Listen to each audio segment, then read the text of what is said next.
Oke guys, kemarin ada yang minta untuk ngebahas Bang gimana caranya jadi IB yang oke. Jadi hari ini mari kita bahas gimana caranya kalian bisa menjadi IB yang tidak menyesatkan dan tidak dibenci oleh orang-orang, yang tidak membuat stigma IB itu semakin negatif seperti yang ada di sekarang. Oke? Mari kita normalkan membahas topik-topik yang gak biasa dibahas oleh orang lain supaya pikirannya jangan korup. Oke, pertama yang mau kayaknya pernah gue bahas ya di video-video sebelumnya bahwa IB itu nggak tahu kenapa gitu ya, kenapa bisa stigmanya negatif. Pasti ada apinya, maka ada asap. Tidak ada asap, maka tidak ada api. Kira-kira gitu lah perumpamannya ya. Yang mau gue bahas di sini adalah gimana caranya. Sekarang, oke, sebelum gimana cara kita ngomong apa itu IB. IB pada dasarnya adalah introduction broker. Ya, sebenarnya orang yang memperkenalkan broker. Sama seperti yang lagi happening di sekarang jagat raya ini, di mana kamu bisa jualan barang di TikTok Shop, kamu bisa jualan barang di YouTube dengan cara live stream, ya kan? Kemudian di sawer, atau enggak kalau kita ngomong balik deh zaman belum ada internet gitu ya. Kamu ngambil barang dari toko grosir, misalnya kamu ke Tanah Abang beli karpet, beli kain, lalu kamu buka toko sendiri, kamu jualin barangnya mereka. Itu kita sebut sebagai IB, ya, introduction broker. Makanya untuk kita menilai segala sesuatu atau konteks makna terminologi-terminologi yang ada di dunia ini, kita mesti paham dulu ke definisi atau pemahaman dasarnya. Karena kalau kita nggak memahami konteks dasarnya, kita akan mudah disetir, ya kan? Didorong dengan sentimen-sentimen, lu taunya sedikit, tapi image-nya udah sok paling pinter gitu. Nah ini yang menurut gue bahaya.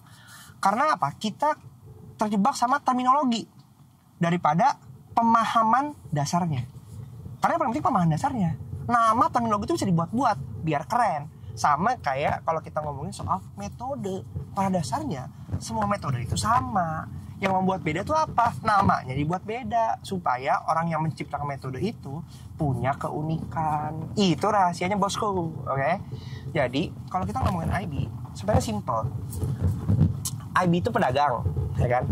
IB itu juga bisnis. IB itu bagaimana cara kita mendapatkan income juga, ya. Sama kayak kalian punya pekerjaan utama, kerja di kantor, kemudian kalian jadi agen asuransi, ya.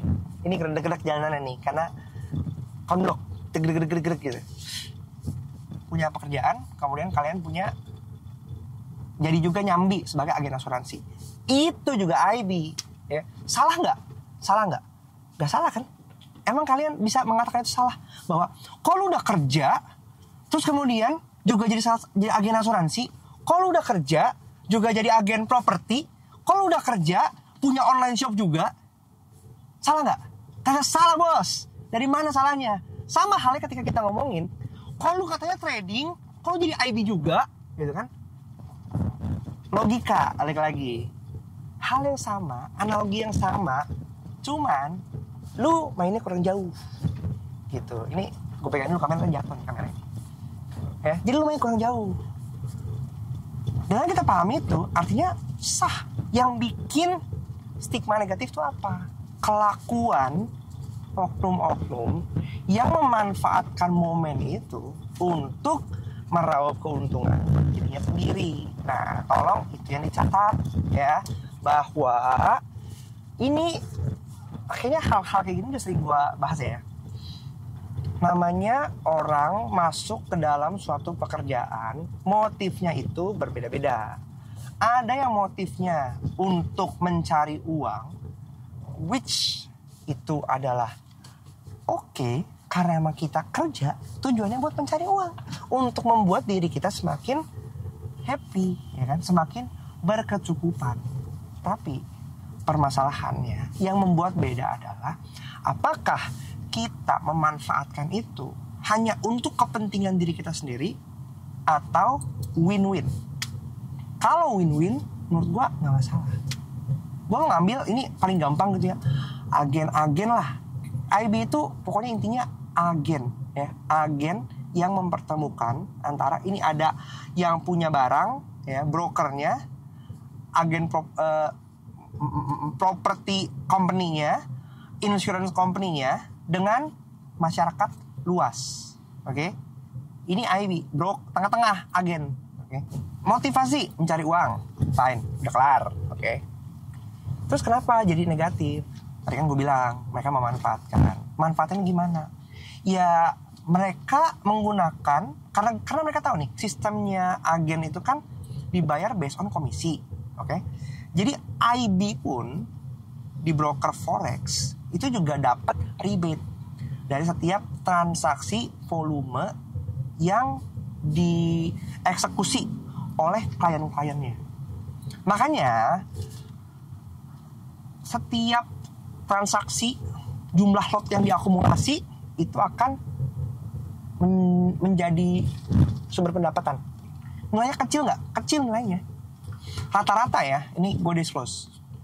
Rata-rata itu sekitar 3-4 dolar per lot. Per lot. Jadi kalau misalnya klien-kliennya itu opennya cuma 0,01, ya berarti harus nunggu berapa? 10 kali itu baru 0,1, 100 kali, 100 transaksi baru dapat 3 dolar. Kecil banget jadinya. Ya, itu kecil banget dapetinnya. Makanya kesempatan ini yang dimanfaatkan oleh para oknum-oknum untuk ngajarin kalian, yuk di layer. Nggak usah pakai stop loss. Bisa. 10 pip, 20 pip, TP. Salah nggak? Nggak salah juga sih sebenarnya. Itu cuman style aja gitu. Dan gue nggak bisa menyalahkan bahwa oh ini salah nih, nggak. Ini lebih ke tanggung jawab. Bahwa untuk menjadi IB yang bertanggung jawab adalah harus win-win. Win-winnya gimana? Orang daftar IB karena mereka look up to you. Mereka percaya dengan kalian. Untuk apa? Untuk membantu mereka. Karena biasanya yang ditawarkan kan, saya mau belajar, yuk belajar bareng, join pack IB saya. Menurut gua nggak masalah juga. Karena mekanismenya bisa jadi satu orang, kamu beli jasa orang yang mengajar. Oke. Sekian juta atau sekian puluh juta, sekian ratus juta, banyak tuh macam-macam lah pokoknya. Bentuk harganya tuh macam-macam lah ya gitu. Itu fine. Kalian beli jasanya, beli expertise-nya untuk ajaran kalian, beli lepas, beli putus. Tapi ada yang oke, nggak perlu bayar, tapi join IB pakai referral. Harapannya apa? Ya ini jadi income, bentuk apresiasi kepada mereka yang sudah membantu kamu untuk growing pakai IB. Rugi nggak? Nggak rugi. Karena transaksi trade yang kalian open itu ada di tangan kalian sendiri. Ada keputusan di tangan kalian sendiri. Gitu. Kalau kalian nggak mau open, ya nggak apa juga. Ya. Jadi bukan berarti ketika kalian pakai IB kalian harus ngikutin, dipaksa untuk ngikutin. Enggak juga. Trade santai layaknya seperti kalian trading biasa. Cuman kali ini setiap trade yang kalian lakukan itu kalian mensupport, ya kan? Dan ini bagi hasil antara broker dan agennya, bukan kalian. Kalian nggak rugi apapun, guys.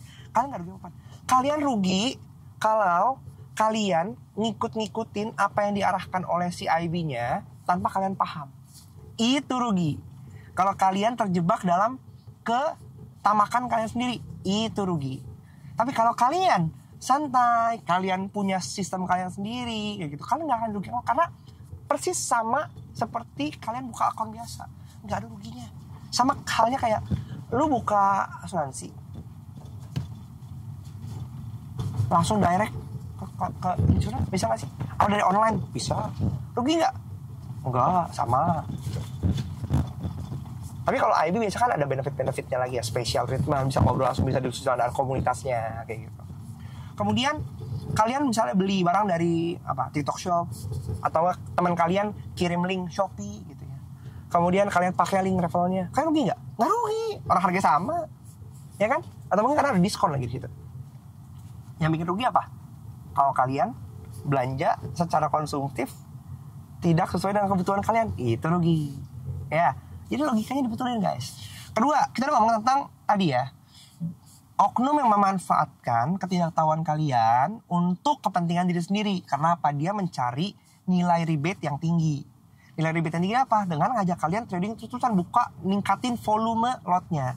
Dan kalau gue bisa cerita bahwa ya memang broker hidupnya dari jumlah volume trading kalian. Makanya ya ini artinya apa? Kesepakatan ya. Win-win sebenarnya gitu. Broker butuh volume trading, IB dapat rebate dari volume trading. Jadi itu win-win. Karena broker akhirnya tidak membayar uang di depan. Sistemnya kan berarti kayak apa? Affiliate, partnership. Pay by conversion gitu. Jadi menurut gua itu kenapa broker demen banget nawarin partnership dalam bentuk IB. Karena mereka nggak harus keluar kapital di depan. Oke. Tapi kita masuk ke dalam tahap selanjutnya.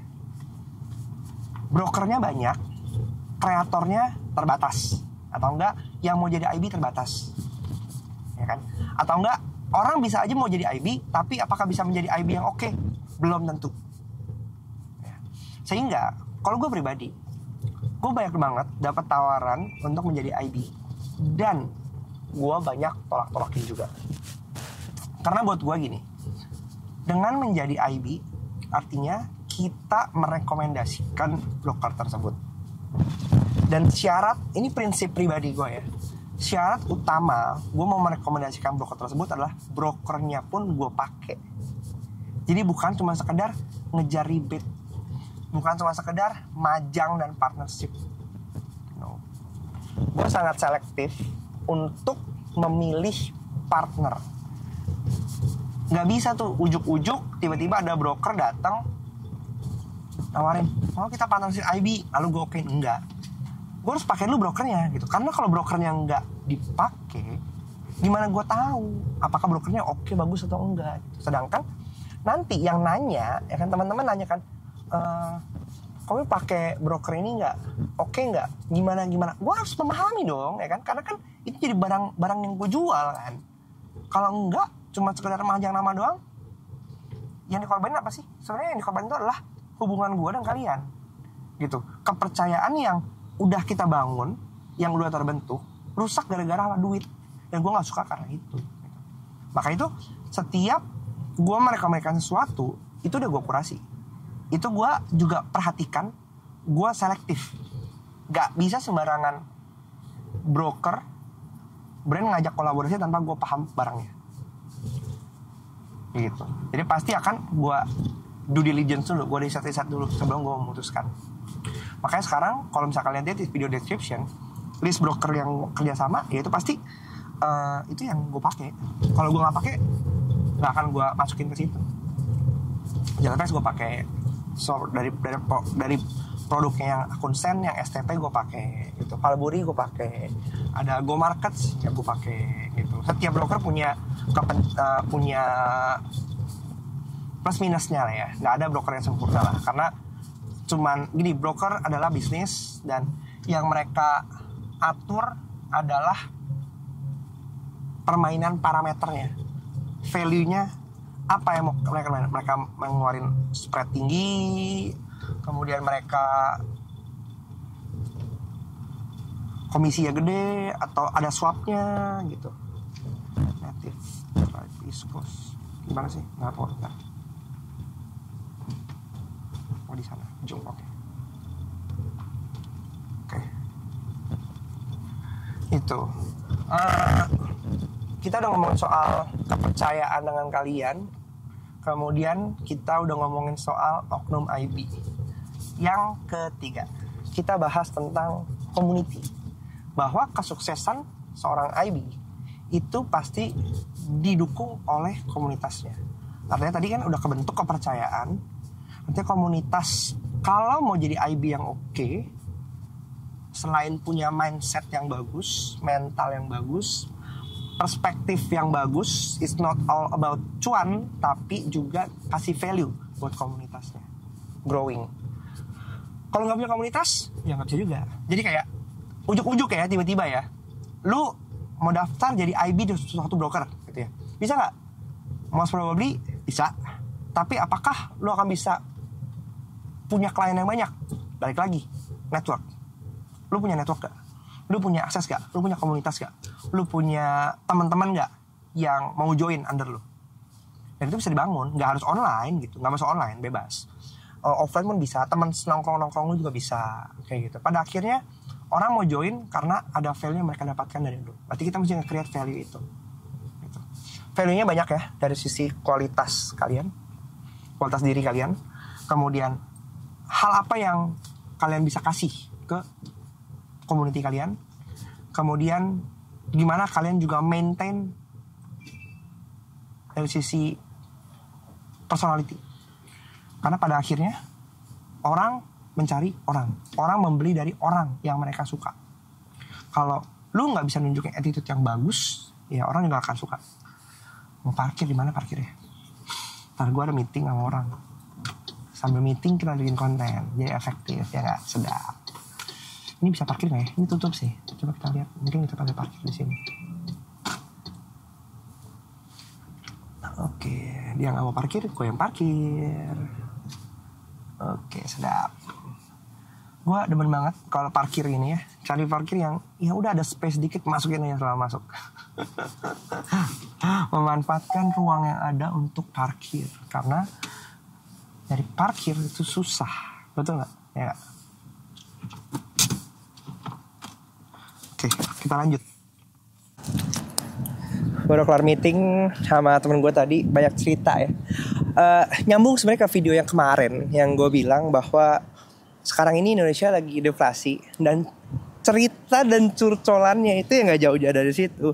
Satu, susah banget doing bisnis sekarang, kemudian cash flow juga seret, kemudian juga yang paling menarik adalah soal temen yang karena bisnis dia mengorbankan reputasi ya. Padahal sekarang ini kalau kita ngomong reputasi itu matters banget ya gitu, bahwa kalau lu kerja dunia reputasinya jelek itu sayang banget gitu loh. Kepercayaan yang udah dibangun selama ini dikorbankan karena demi uang. Kalau menurut gue sih ini sebenarnya nyambung ya sama yang tadi kita bahas, bahwa ketika kita mau menjadi IB, ya salah satu yang penting adalah satu network, teman, komunitas, dan juga reputasi gitu.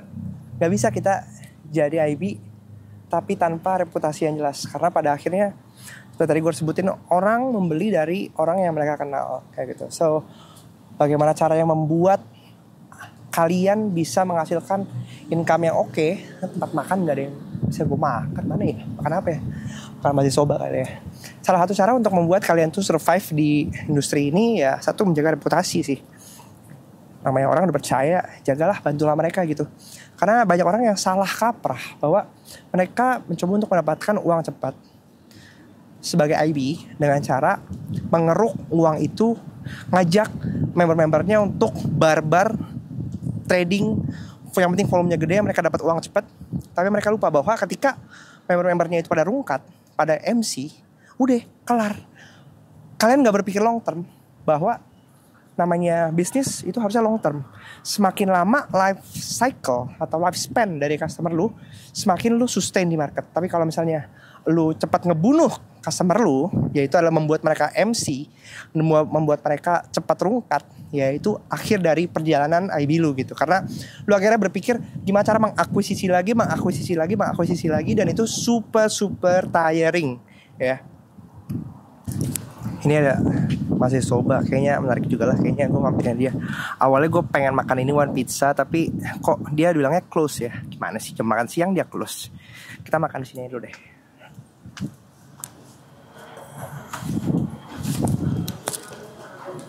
Masih soba. Mana mbaknya? Mbak. Yang favoritnya apa mbak? Favoritnya di Megumi masih sobanya kak. Ini? Iya, dia yang ini toppingnya lengkap. Yang satu jadi kak? Mau yang Megumi ya? Iya. Mie-nya mau yang mana kak? Ada pilihan mie-nya sama tingkat kepedasannya juga. Yang small aja deh. Yang small ya. Ya gitu, kita pesan makan dulu. Abis ini kan gue mau lanjut lagi ke kantor, jadi paling nggak kita harus makan dulu guys supaya nggak sakit kita ya. Kalau nggak sakit kita ntar. Anyway, untuk menjadi IB jadi kita recap. Satu, lu harus punya intensi yang baik dulu bahwa menjadi IB itu adalah kita membantu orang lain dengan kita bertukar value kayak gitu, bahwa IB itu adalah bentuk ekonomi, cara kita mendapatkan uang, tapi bukan berarti kita bisa mengabuse itu. Karena ketika orang memutuskan untuk join IB lu, artinya mereka berharap bisa mendapatkan sesuatu dari lu juga. Jadi kita bantu mereka. It's a win-win game ya. Kalian bantu klien kalian untuk bisa growing dalam trading mereka. Kemudian mereka bertumbuh, mereka bertambah besar, mereka hidup panjang di market. Kalian mendapatkan reward dari setiap transaksi yang mereka lakukan. Jadi kalian pun sebagai orang yang mau ikut IB nggak ada ruginya, karena sama aja seperti kalian buka akun biasa. Hanya kalian tinggal demand aja value apa yang kalian harapkan dari IB yang kalian join kayak gitu. Dan makna IB, terminologi IB itu rusak karena oknum-oknum di belakangnya. Jadi kalau misalnya kalian mau milih IB, pilihlah mereka yang menawarkan value jelas gitu lah. Banyak value-nya tergantung kalian percaya seperti apa. Kalau gue pribadi, gue nggak pernah menawarkan signal, tapi yang gue tawarkan adalah tempat diskusi dan kita bisa growing bareng. Kita sama-sama tumbuh dan bertahan di market selama-lamanya kayak gitu. Dan karena banyak orang yang cepat mati di market karena mereka barbar. Kalau gue lebih mengencourage gimana kita sebagai trader punya mindset yang mandiri. Kita paham apa yang kita lakukan, tapi ketika kita bingung, kita punya tempat komunitas yang bisa kita berbagi pandangan. Dan ketika kita pusing, kita punya teman untuk bisa sharing. Dan setiap orang punya pilihannya masing-masing, tergantung dari kalian. Jadi kalian tentukan juga apa yang sebenarnya kalian cari dari IB yang kalian engage kayak gitu. Dan gimana kalian percaya juga satu value dengan IB-nya itu. Jadi goalsnya sama sehingga bisa menjadi tempat tumbuh bareng buat kalian juga. Oke, segitu aja videonya kali ini. Kalau kalian suka silahkan like video ini supaya lebih banyak orang yang paham bahwa IB itu bukan satu hal yang jelek. Dan kemudian kalian juga bisa bagikan video ini ke teman-teman kalian supaya mereka juga tahu bahwa IB itu bukan terminologi yang salah. Oke, sampai jumpa di video selanjutnya. Bye-bye.